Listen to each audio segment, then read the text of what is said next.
안녕하세요. 없는 형편에 두 사람 힘을 합쳐 열심히 살면 사는 게 조금 고달플지언정 같이 고생하는 만큼 행복하게 잘 살 수 있을 거라 믿었는데 이렇게 파혼하게 되다니. 결혼 준비하면서 파혼하는 사람들이 그렇게 많다는데 그게 제 이야기일 줄은 한 번도 생각해 본 적 없었어요. 말씀드렸다시피 저희 집이나 예비 신랑 집이나 형편이 그렇게 넉넉한 편은 아니에요. 굳이 따진다면 저희 집이 예비 신랑에 비해서 조금 더 나은 편이긴 해요. 재산이나 그런 게 더 많아서 형편이 낫다기보단 저는 외동인데 예비 신랑은 밑으로 동생이 둘이나 더 있거든요. 예비 신랑이 취직하자마자 집에서 나와 혼자 지내고 있는 것도 그 이유가 가장 커요. 부모님 집에서 살면 생활비야 조금 덜 들겠지만 동생들 용돈 챙겨주고 부모님 생활비 보태드리고 하면 모으는 돈이 하나도 없겠다 싶었고 차라리 월세 20만 원 내고 혼자 지내는 게 더 싸게 먹힌다는 계산이었거든요. 저도 직장 생활 시작하면서 그때부터 집에서 나와서 살기 시작했어요. 하지만 예비 신랑과는 상황이 많이 달랐죠. 일단 독립해 나올 때 집에는 단순히 출퇴근 문제 때문에 독립을 하는 거라고 설명하긴 했지만 저는 예비 신랑과는 반대로 저희 부모님이 어떻게든 저를 도와주고 싶어 하시는 게 부담이 돼서 집을 나온 이유가 더 컸습니다. 제가 직장이 생긴 만큼 부모님을 도와드려도 모자랄 판국에 괜히 저 때문에 안 먹어도 그만인 고기 반찬 끼니마다 하나씩 챙겨주시려고 하고 어떻게든 제가 월급을 받는 대로 고스란히 모을 수 있게 자꾸만 안 해도 되는 지출을 하려고 하시는 부모님이 반대로 부담이 돼서 집을 나온 이유가 더 컸어요. 20대 중후반 많지 않은 나이로 결혼을 결심하게 된 게 서로 각자 다른 이유긴 했지만 어쨌든 집에서 나와 독립된 인생을 살고 싶었던 이유도 컸습니다. 게다가 두 사람 다 집에서 나와 살고 있는데 결혼해서 한 집으로 살림을 합치면 얼마 안 되긴 하지만 한 사람분 월세나마 줄일 수 있고 결혼 전에 돈 모아서 결혼하나 결혼하고 나서 돈을 모으나 그게 그거라는 생각도 들었거든요. 결혼하고 나서 돈을 모은다면 가정이 생긴 만큼 저희들도 더 아껴 쓰게 될 테고 양가 집에서도 결혼해서 살림 꾸리고 있는 자식들에게 경제적인 지원을 쉽게 기대하지 못할 테니까. 여러모로 결혼을 하루라도 일찍 하는 게 낫다는 판단이었습니다. 조금 이기적으로 보일지는 몰라도 일단 우리가 당장 돈 얼마 들이면서 생색내는 것보다 한 살이라도 어린 나이에 바짝 고생해서 하루라도 빨리 안정된 가정을 꾸리는 것이 당장 양가 집에 돈 얼마씩 도와주는 것보다 순서가 먼저다라고 생각을 했기 때문이에요. 그렇다 보니 결혼할 때 부모님 도움은 기대도 안 하고 있었습니다. 둘이 있는 돈 없는 돈 끌어모아 월세에 새들어 살지언정 부모님 도움 없이 두 사람 힘만으로 한번 잘 살아보자고 결혼을 준비하고 있었죠. 결혼을 이른 나이에 하기로 한 만큼 저희 주머니 사정이 넉넉한 편은 아니었습니다. 제가 모아놓은 돈이 2천에 일할 때 필요해서 구매한 중고차 한 대가 전부였어요. 예비 신랑은 현금으로만 3천을 가지고 있었고요. 그래도 이쪽 지역이 10평대 오래된 아파트를 전세로 잘 구하면 1억 정도면 들어갈 수 있는 그런 지역이다 보니 둘이서 합쳐 5천이 그렇게 쪼들린다는 느낌은 없었습니다.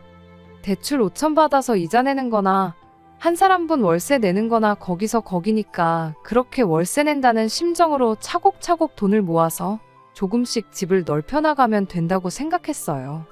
우리 부모님 세대가 그랬던 것처럼 한번 맨 땅에 헤딩 한번 해볼 생각이었습니다. 꿈도 그렇게 큰 편도 아니었어요. 월급 모아서 살 수 있는 집이 요즘 세상에 한계가 있잖아요. 그냥 나중에 아이 둘 낳고 내 가족이서 부족함 없이 살만한 그런 적당한 아파트 구하고 나면 그때부터는 돈 욕심 그만 부리고 그때부터 우리 두 사람 인생도 즐기고 아이들 키우면서 화목한 가정도 이루며 동시에 가족들도 챙기고 그럴 생각이었습니다. 결혼 날짜를 비수기로 잡으면 또 생각보다 많이 아낄 수 있었다 보니 결혼식 날짜 잡는 것도 서두를 게 없었죠.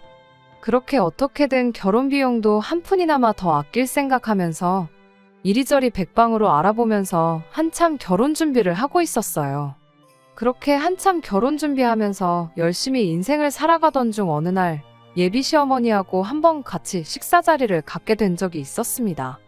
예비 신랑도 그간 바빴던 건지 예비 시댁에 한 달 반, 거의 2달 가까이 발길을 못했던 것 같아 보였어요. 예비 시어머니가 예비 신랑한테 먼저 얼굴 까먹겠다는 말을 꺼내셨고, 예비 신랑도 예비 시어머니한테 요즘 통 바빠서 시간이 나질 않는다며 그간 어떻게 지내셨냐 안부 인사를 물었습니다. 그리고 그 질문에 예비 시어머니가 툭 던지듯 말 한마디를 꺼냈습니다. 이 모든 일의 시작이나 마찬가지인 말이었죠.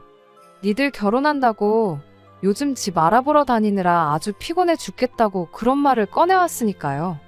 생각도 못한 말에 저희 둘 다 깜짝 놀랐죠. 집안 형편 힘들다고 땡전 한 푼 받을 생각도 없었는데 난데없이 집을 알아보고 계신다니까 말이에요. 안 그래도 그때쯤 저희가 신혼집 하면 좋겠다고 이래저래 알아보던 아파트가 하나 있었는데 알아볼 필요도 없이 그 집을 해주시면 안 되겠냐 말할까 말까 엄청 고민을 했어요. 왜냐하면 예비 신랑이랑 제가 다니는 회사가 서로 위치가 다르다 보니까 신혼집을 구하는 데 있어서 위치가 중요한 고려사항 중 하나였거든요. 물론 제가 차가 있는 만큼 신혼집 위치가 어디든 간에 조금 유리한 편이기는 했지만 그래도 일할 때도 하루 종일 운전해서 다니는데 출퇴근 거리라도 조금 가까웠으면 싶은 욕심이 있었거든요. 그런데 예비 시어머니는 그런 부분은 하나도 모르는 상황일 테니까 집을 어디에 구해야 하는지는 생각도 못하고 계실 거 아니겠어요? 그래도 일단은 입 꾹 닫고 가만히 있었죠. 그런 거에 대해서 이야기를 꺼낸다면 그건 제가 아니라 아들인 예비 신랑이 물어보는 게 맞다고 생각했거든요. 하지만 예비 신랑은 그날 우리 신혼집에 대한 이야기를 꺼내지 않았어요. 그날 그 자리에서 집에 대한 이야기는 예비 시어머니가 집을 알아보느라 바쁘다고 꺼낸 그 말 한마디가 전부였지요. 그날 식사 마치고 집에 돌아가는 길에 예비 신랑한테 단도직입적으로 물어봤어요. 이왕 집을 해주신다는 거 우리가 알아보고 있는 그쪽 동네로 알아봐 주시면 안 되냐고 말씀드리는 게 어떻겠냐고요. 그런데 예비 신랑이 그건 좀 그렇다며 한 발 빼더군요. 예비 시어머니 예산이 얼마인지도 모르는데 너무 우리 요구사항을 먼저 말하는 게 좋아 보이지는 않는다면서요. 먼저 어머니가 집을 알아봐 오시면 그때 우리한테 해주려는 예산이 얼마나 되는지 그런 게 대충 감이 오지 않겠냐고. 우리 모아놓은 돈도 있고 대출도 받을 계획인데 그런 거 다 감안해서 예비 시어머니가 우리한테 해주려는 돈이 대략 얼마인지 감을 잡고 그때 가서 말을 꺼내도 늦지 않다는 거예요. 그때는 남자친구 말이 충분히 합리적이라고 생각해서 그렇게 하기로 했습니다. 뭐 저라고 당장 2천만 원 가진 게 전부인데 거기다 대고 감이 좋다 배가 좋다 하는 것보다 나중에 결혼했을 때 시어머니와의 관계나 그런 것까지 생각해보면 일단 당장 내 의견을 고집하지 않는 게 좋다는 생각이었거든요. 그리고 저는 그 길로 부모님 댁에 들러서 이 이야기를 전했어요. 저희 부모님께서는 집까지 해준다는데 딸자식 시집 보내는 입장에 아무것도 안 해서 보낼 수는 없지 않냐며 그 주에 노후 자금으로 준비하고 계시던 적금에 보험도 몇 개 해지해서 현금 4천만 원을 만들어주셨습니다. 예비 시댁에서 신혼집을 얼마짜리를 해줄지는 모르겠지만 그래도 부모님 돈 4천에 내 돈 2천, 차 한 대 이렇게 가져가면 그래도 26 나이치고 충분히 손 부끄럽지 않게 가져가는 거라 생각했어요. 그런데 또 이렇게 부모님 지원을 받고 나니까 여유가 생긴 만큼 욕심도 생기더라고요. 부모님이 돈을 해주신 만큼 제 돈에 남자친구 돈까지 합치면 거의 1억에 가까운 거금이 되었잖아요. 예비 시어머니가 집을 해준다고 한다 치면 암만 그래도 30평대 아파트를 턱하니 해줄 형편이 안 되는 거 뻔히 아는데 해주셔봐야 저랑 예비 신랑이 알아봤던 그 10평대 아파트 정도 해주시는 게 최대일 테고 그 10평 남짓한 집에 신혼살림으로 1억을 채우는 게 사실상 말도 안 되는 일이잖아요. 예비 신랑 돈은 따로라고 쳐도 앞으로 결혼식 하면 축의금 들어올 것도 있고 결혼 비용으로 나가는 돈도 이래저래 본전은 치게 될 텐데 그렇다고 당장에 1억이나 되는 큰 돈을 그냥 통장에 묶어두고 놀릴 수도 없는 노릇이기도 했고요. 그래서 그냥 예비 시어머니가 집을 알아봐 줄 때까지 기다리는 게 아니라 아싸리 예비 시댁에서 집으로 해주려던 돈에 우리 돈까지 전부 합쳐가지고 이참에 그냥 대출도 하나 받지 않고 적당한 아파트 하나를 매매하면 좋겠다 싶었습니다. 그렇게 하면 예비 신랑과 저희 인생 계획에 있어서 몇 년은 절약하고 들어가는 거나 마찬가지였거든요. 전세로 시작해서 최대한 돈을 모아가지고 더 좋은 집으로 이사 나가는 그 계획에서 시작 단계부터 몇 단계 뛰어넘을 수 있는 건데 이보다 더 좋은 방법이 또 있겠나 싶었죠. 그렇게 예비 신랑에게 우리 집에서도 4천을 지원해주기로 했다는 그 기쁜 소식을 전하며 제 생각도 동시에 이야기했어요. 예비 신랑도 듣고 보니 제 말이 일리가 있는 소리라며 어머니가 집을 구해줄 때까지 기다리는 것보다 네 돈 내 돈 할 것 없이 전부 모아 합쳐가지고 집을 매매하는 쪽으로 이야기를 해보겠다고 기대에 차서 이야기를 해왔어요. 그런데 한국말은 끝까지 들어봐야 안다는 말이 그 말이 뭔지 딱 알겠더라고요. 예비 시어머니가 꺼냈던 니들 결혼한다고 집을 알아보고 있다던 그 말이 전후 사정 생각 안 하고 맨 처음에 나온 니들 결혼이라는 그 말 한마디 때문에 저희가 착각을 했던 겁니다. 저희 결혼 때문에 집을 구하는 건 맞았지만 저희 살 집을 구해준다는 게 아니고 당신들 이사 나갈 집을 알아보고 있었던 거예요. 예비 신랑 밑으로 동생들이 지내기 좀 더 편한 곳으로 말이죠. 저희 결혼하는 건 결혼하는 거고 이사는 이사대로 따로였던 겁니다. 사실 그걸 가지고 누구 탓을 할 수는 없었어요. 우리가 김치국을 마셔도 한참 잘못 마신 거였으니까요. 하지만 저희 부모님은 그것 때문에 들고 있던 보험도 잘 모으고 있던 적금까지 깼는데 그거 생각하면 정말 저희 부모님 볼 면목이 없더군요. 집에 가서 부모님께 어떻게 말을 꺼내야 하는지도 정말 고민이었어요. 거의 2주 가까이 그 충격에 결혼 준비도 뒷전으로 미루고 걸려오는 부모님 전화도 피하고 혼자서 쓸데없는 고민하는데 시간을 허비했습니다. 그런데 막상 부모님께 이 이야기를 전하니 사정이 그런데 충분히 그럴 수도 있는 거 아니겠냐며 오히려 그냥 무심코 던진 말에 그런 착각을 할 만큼 결혼하는데 아무 도움도 못 해준 게 미안하다며 저한테 되려 사과를 하시더라고요. 그러면서 그 돈은 이미 그렇게 된 거 그냥 저 결혼하는데 보태주는 돈으로 할 테니 요긴하게 쓰라고까지 하셨죠. 정말 죄송스럽고 감사한 마음에 눈물이 다 날 지경이었습니다. 아무튼 그렇게 계획 하나가 잘못 들이킨 김칫국 한 사발 때문에 완전히 헝클어지긴 했지만 저희 부모님의 배려로 결혼 자금은 거의 2배 가까이 늘어나게 된 상황이었습니다. 원래도 제가 이천에 중고차 한 대 대충 1,000만 원 잡고 예비 신랑 돈 3천만 원 이렇게 해서 각자 3천씩 반반 결혼을 하는 거라고 생각하고 있었는데 이렇게 된 거 예비 신랑도 예비 시부모님께 어떻게 상황을 잘 설명해서 조금이나마 지원을 받아왔으면 좋겠다 싶었죠. 그렇게 되면 반반 결혼 맞춰서 하는 거니 어디서 말 나올 것도 없고 그렇게 하는 게 공평한 거니까 말이에요. 그렇게 되면 둘이 각각 7천씩 1억 4천 정도를 해오는 게 되는 거니까. 애초에 계획했던 것처럼 대출금 껴서 신혼집을 전세가 아니라 매매로 들어가면 좋겠다는 생각이었습니다. 그것만 해도 당초 저희 계획에서 한 계단 뛰어넘어 시작하는 거나 마찬가지였으니 말이죠. 당장 신혼살림이야 혼자 살면서 쓰던 거 가져와서 쓰다가 여유 생길 때마다 하나씩 바꿔나가면 그만인 거고 결혼 비용은 축의금 들어오는 걸로 본전은 뽑을 수 있다고들 하니 그렇게 하는 것만큼 또 좋은 방법이 없겠다 싶었거든요. 그런데 제가 결혼이라는 걸 너무 쉽게 생각했었나 봅니다. 정말 100번 양보해서 예비 신랑이 집에서 그 어떤 지원을 못 받아온다고 해도 저는 아무 상관없었어요.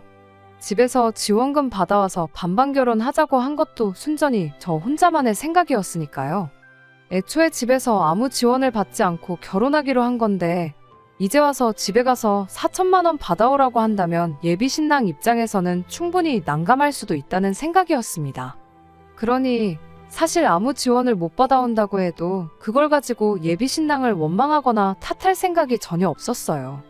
그냥 4천만 원 더 대출받아서 이자 조금 더 내면 되는 일이라는 생각까지 가지고 있었죠. 그런데 혹시나 싶어서 꺼낸 지원금 이야기에 오히려 예비 신랑은 제가 생각했던 것과 정반대의 반응을 보여왔습니다. 갑자기 어디서 장남 효자병에 제대로 걸려버려가지고 온 거예요. 4천만 원 이야기를 꺼내니 되려 예비 신랑이 안 그래도 저한테 기니 할 이야기가 있었다며 입을 열었습니다. 집에서 지원을 받아오는 게 아니라 자기가 결혼 자금으로 모아놓은 3천만 원을 자기 가족들한테 주고 싶다는 거예요. 그게 무슨 소리냐 했더니 자기가 너무 돈 생각만 해서 여지껏 가족들을 너무 모른 척 했던 것 같다는 겁니다. 이제 와서 부모님이 왜 이사를 가시는 건가 생각해봤다는 거예요. 자기가 집을 나가 산 지도 어언 3년 차가 되어 가는데 동생들 편하게 해주려고 이사를 가는 거면 갔어도 진작에 갔으면 됐었다는 거죠. 그래서 그 이유를 예비 시어머니한테 여쭈어봤는데 어머님 대답이 이랬답니다. 혹시나 예비 신랑이 혼자서 사는 게 너무 고달프고 힘들면 집에 돌아오고 싶어 하지 않을까봐 이사를 못했다는 거예요. 예비 시댁이 예비 신랑이 다니는 회사랑 거리가 그나마 가까운 편이거든요. 말인즉슨 동생들 공부 때문에 이사를 하게 된다면 동시에 예비 신랑 네 회사랑 거리가 크게 멀어진다는 거죠. 그럼 예비 신랑이 혼자 지내는 게 힘들어서 집에 돌아오기로 결심했을 때 회사까지 거리가 멀어진 만큼 몸이 고생을 한다는 소리인 거고요. 그런데 이번에 결혼을 하기로 한 만큼 더 이상 남자친구가 돌아올 집이 필요가 없어진 거나 마찬가지니 그제서야 어머님이 다른 두 자식들 지내기 편한 곳으로 이사를 나갈 결심을 하셨다는 겁니다. 자기는 그간 가족들한테 돈 얼마씩 쓰게 될 게 싫어서 집을 뛰쳐나온 건데 정작 내 가족들은 자기 때문에 불편하고 힘든 거 감수하고 버티고 있었던 거 아니겠냐고. 한동안 그거 생각하니 밥도 잘 안 넘어가고 그랬다더라고요. 그러다 제가 부모님께 예비 시어머니가 알아보고 있다던 집이 우리 신혼집이 아니라 새로 이사갈 집이라던 말을 어떻게 꺼내야 하나 고민하던 그 사이에 예비 신랑은 어머님을 따라서 가족들과 새로 이사가기로 했다는 집을 따라다녀왔다는 겁니다. 위치적으로 보나 뭘로 보나 먼저 살던 집보다 좋았는데 딱 하나 마음에 걸리는 게 있었다는 거예요. 그 집에 먼저 살던 사람이 아파트가 지어졌을 때부터 여지껏 쭉 그 집에서 살았답니다. 어르신분이라 집이 썩어가는데도 아랑곳하지 않고 집 한 번 안 고치고 쭉 말이에요. 그래서 집골이 아주 말이 아니었다는 겁니다. 벽지 여기저기 가구가 놓여있던 자리 뒤쪽으로 곰팡이가 쓸어있고 샤시도 녹이 슬어서 썩어있다고 해도 무방할 정도로 말이에요. 그래서 생각한 게 얼마 못 모아놓은 자기 돈이나마 가족들한테 전부 주고 싶다는 겁니다. 그 돈으로 집 고쳐서 살라고 말이에요. 곰팡이 쓸어있는 부분은 벽지로 새로 덮는다고 나아지는 게 아니라더라고. 그게 또 건강에도 그렇게 안 좋다지 않냐면서 결혼하면서 마지막으로 가족들한테 큰 거 선물 하나 해주고 싶다는데 마음이야 이해가 가지만 어이가 없었어요.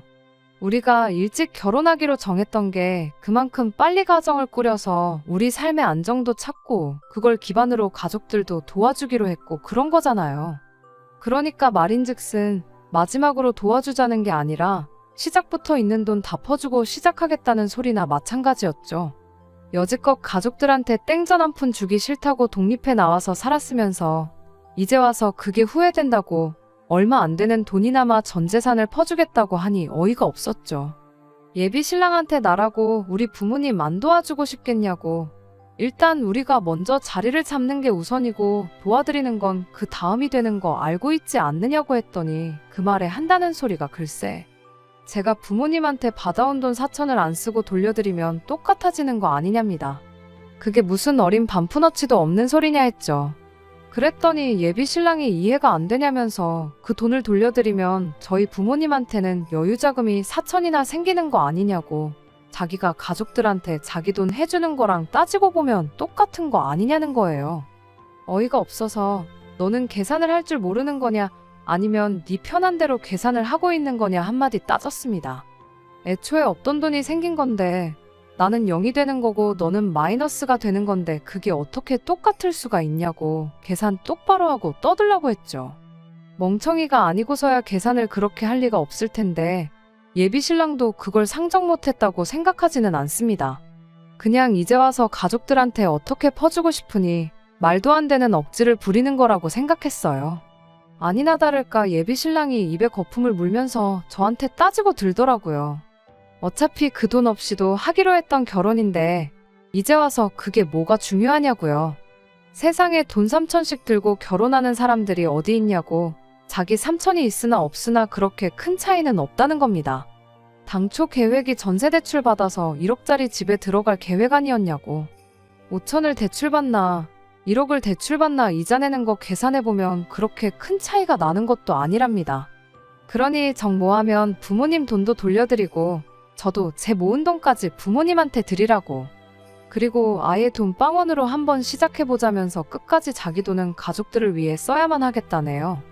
이날이때껏 가족들한테 땡전 한 푼 해주는 게 아깝다고, 혼자 지내는 월세에 생활비까지 부담해가며 혼자 쓰고 싶은 대로 펑펑 쓸 때는 언제고, 이제 와서 갑자기 장남 효자병이 걸려서 가족들한테 퍼주지 못해 안달이냐고.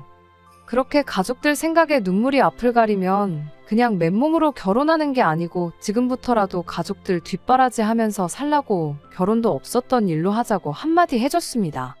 그런 제 말에 예비 신랑은 눈 하나 깜짝 안 하고 그러자고 되려 큰 소리를 치더군요.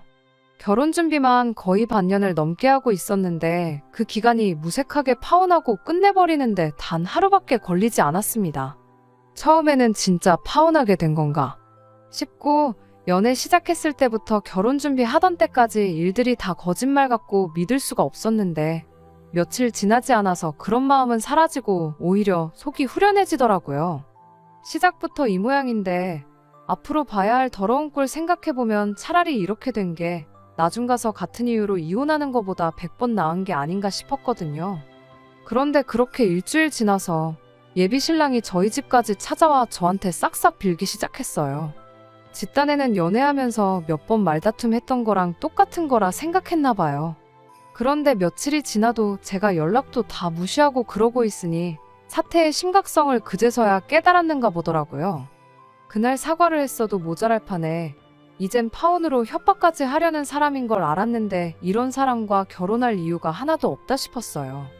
그렇게 예비 신랑한테 구질구질하게 집까지 찾아오지 말라고 가서 가족들 뒷바라지나 실컷 해주라고 속 시원하게 한마디 해주고 얼굴에 소금까지 뿌려줬어요. 재수 온 붙는다고 얼른 꺼지라고요. 26 나이로 부모님 신세지기 싫다고, 걱정 끼쳐드리기 싫다고 뭐 하나 가진 거 없는 상태에서 결혼하려고 했던 게 참 후회가 됩니다. 오히려 그것 때문에 부모님이 제 걱정만 실컷 하게 만든 격이니 말이에요. 옛날이면 진작에 결혼해서 벌써 애도 있을 나이긴 하지만 지금은 그렇게 많은 나이도 아니잖아요. 어린 나이로 이혼녀 딱지 달고 사는 것보다야 이렇게 파혼해서 인생의 두 번째 기회를 얻은 게 오히려 다행이다 싶습니다. 늦은 나이도 아닌데 천천히 제 능력 쌓아가고 좀 더 준비해서 그 인간보다 좀 더 제대로 된 동반자를 찾으려고요. 예비 신랑은 끝내 자존심 지키려고 했던 건지 여태 모은 돈으로 끝내 가족들 새로 이사간 집 리모델링을 해줬는가 보더라고요. 아들이 파혼까지 해가며 고쳐준 집인데 아무쪼록 가족들이 알콩달콩 그 집에서 행복하게 지냈으면 좋겠습니다. 끝까지 들어주셔서 감사합니다. 오늘의 사연은 여기까지입니다. 구독과 좋아요, 알람 설정 부탁드리고 더 좋은 사연으로 다시 찾아뵙겠습니다. 감사합니다.